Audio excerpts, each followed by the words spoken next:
Tell me who your friends are and I will tell you your future. Narinig nyo na ba to? Or what about this one? You are the average of the 5 people you spend the most time with. Have you heard of this one, or do you believe in this one?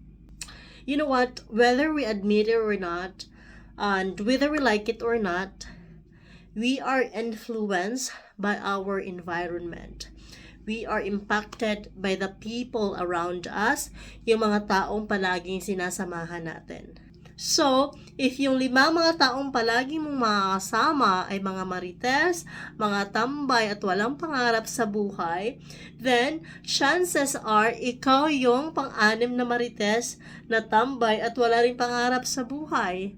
And most likely, just like them, na walang pangarap sa buhay, ay wala ring mararating sa buhay.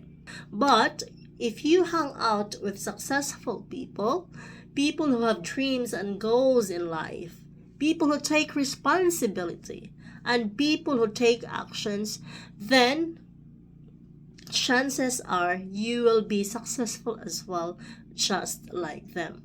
So now, it's your choice whether yung mga taong palaging mo makasasama are people who will elevate you or people who will bring you down.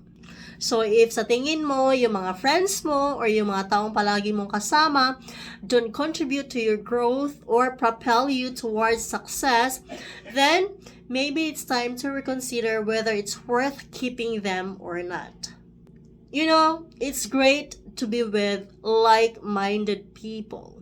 People who share the same values with you, who have the same goals with you.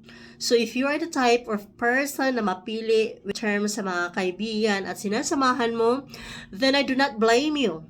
And I completely understand you. You know why? Kasi ganyan din ako. And it's not being maarte. It's about being intentional. So, what about you? Ganito ka rin ba? Comment down below.